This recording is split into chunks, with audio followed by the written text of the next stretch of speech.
I am going to make this as not political as I possibly can. So stick around to keep me true to my word.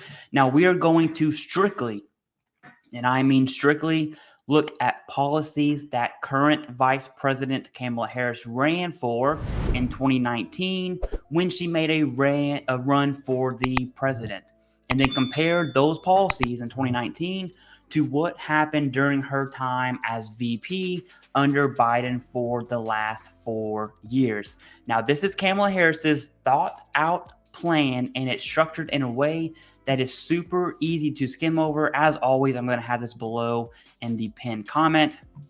But here we go.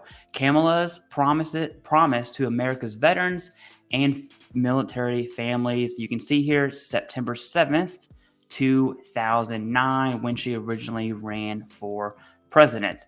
Now, all this is, you're going to see a lot of, the other team sucks information here. We're going to comment on one of them, but we're going to skip most of it.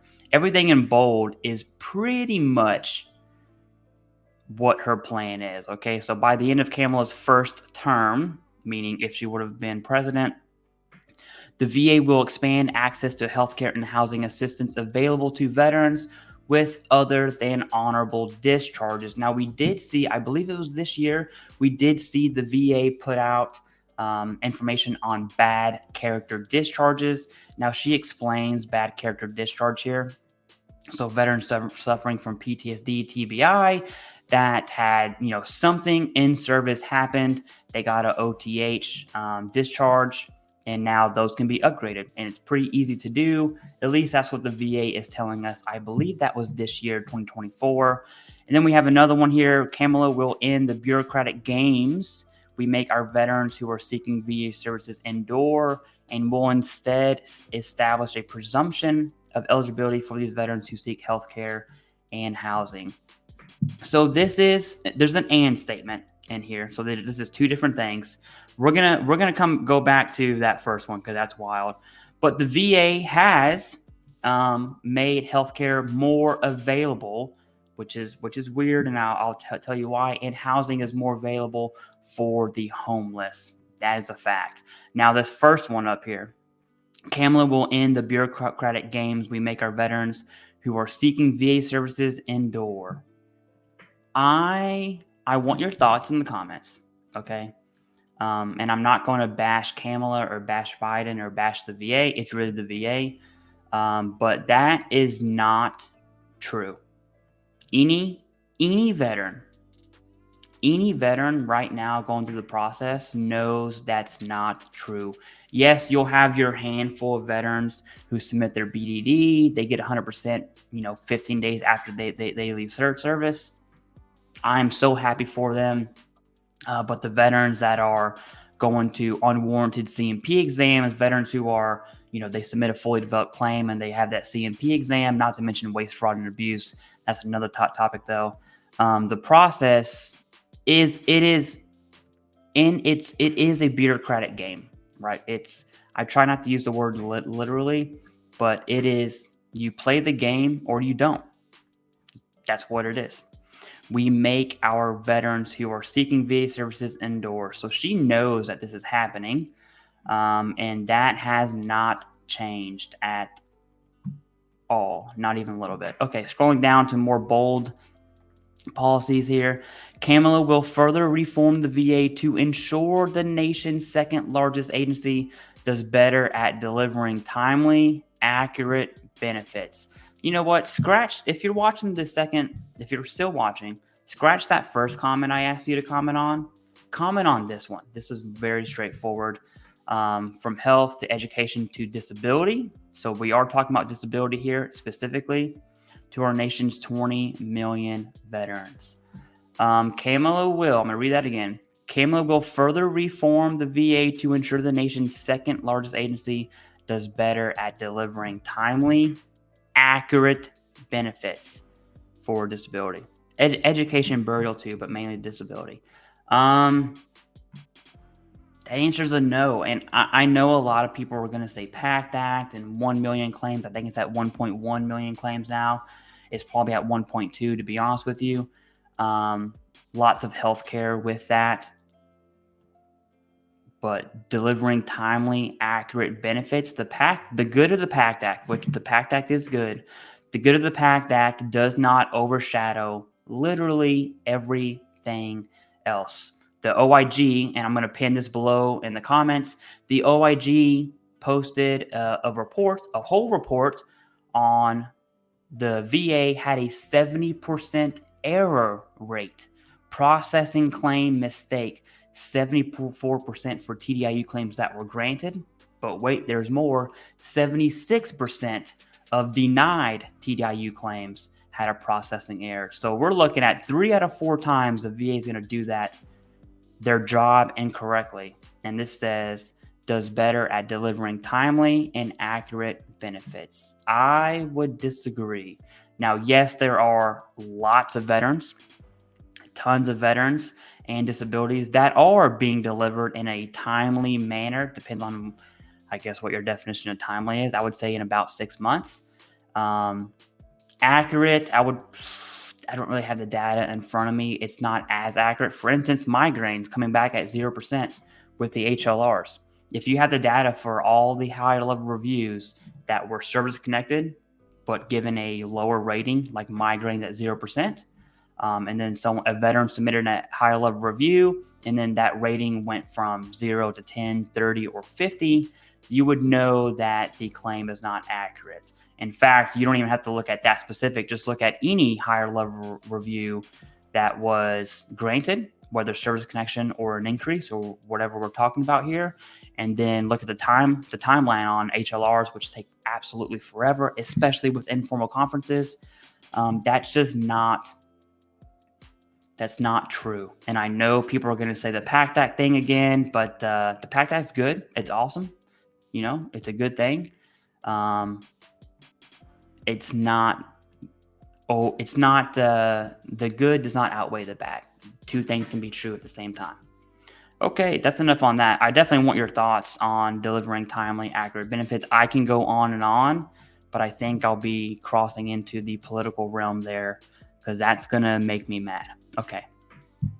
She'll give the VA full resources it needs to stop the wasteful outsourcing of services that only benefit a handful of companies and Trump's cronies. So right here, I'm not trying to be political.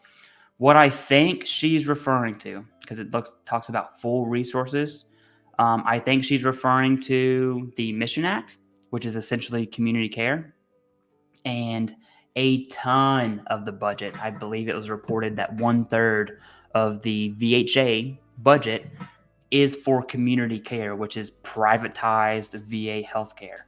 VA can't take, there's a time criteria. I think it's like 20 days or 30-minute drive. And then for specialties, it's like a 60-day limit and an hour drive or something like that.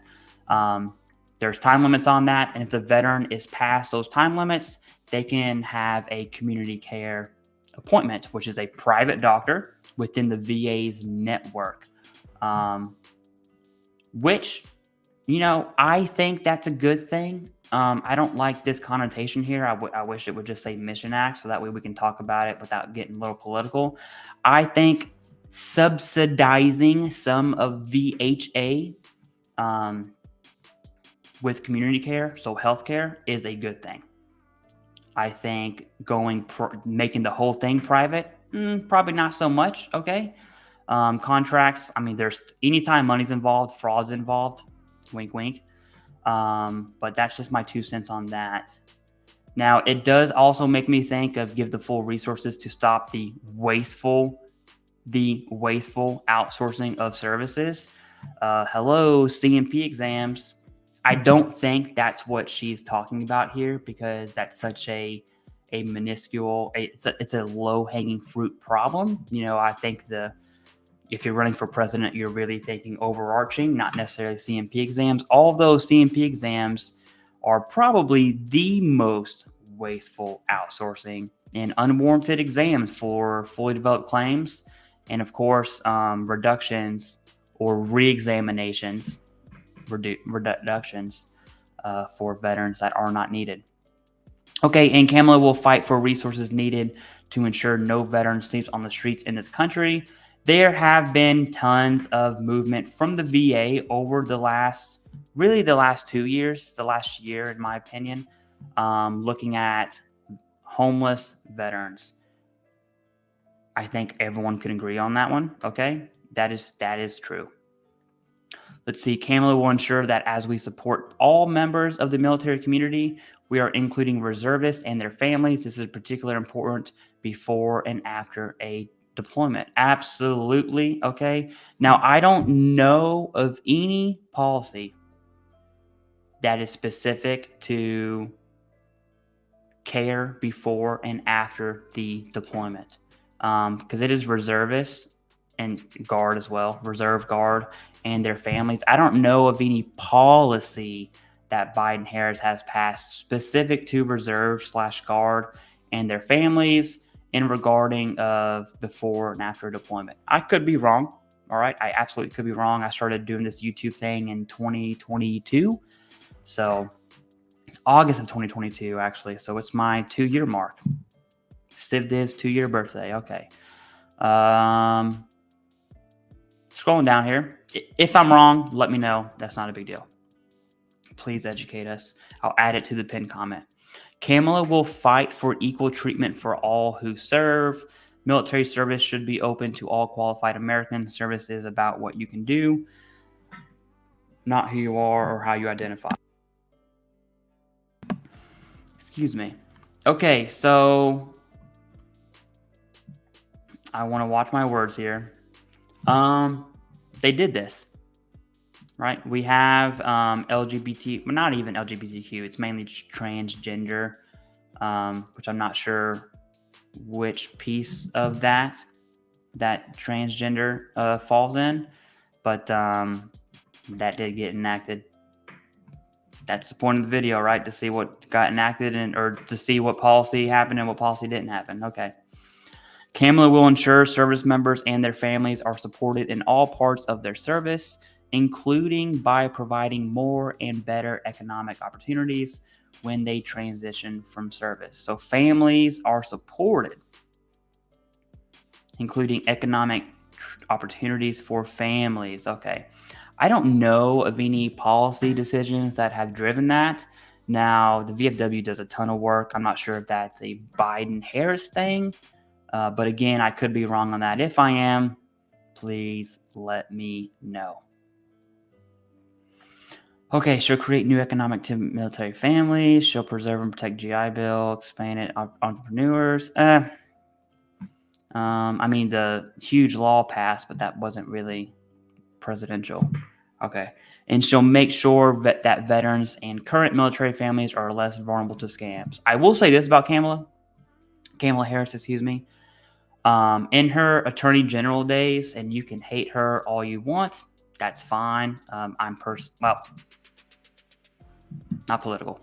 Okay, it's not political. Fact. She spent a lot of her career as an attorney general in California going after colleges who were targeting veterans for the GI Bill and giving them baloney unaccreditation,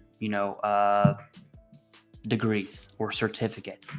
I don't know all the details about it, but I know that she won a huge lawsuit. Like I think it was like $1.1 billion that the school was that institution was targeting veterans for their GI Bill. I'm telling you, when money's involved, companies want a piece of that pie. Wink, wink. Okay. And so that's really what she's talking about here. Consumer Financial Protection Bureau. She's not talking about VA disability claims companies at all. It is education.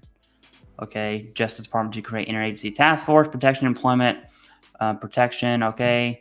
Here we go. Kamala will fight for-profit schools that unfairly target service members. She's been doing that. That is her bread and butter in her attorney general days.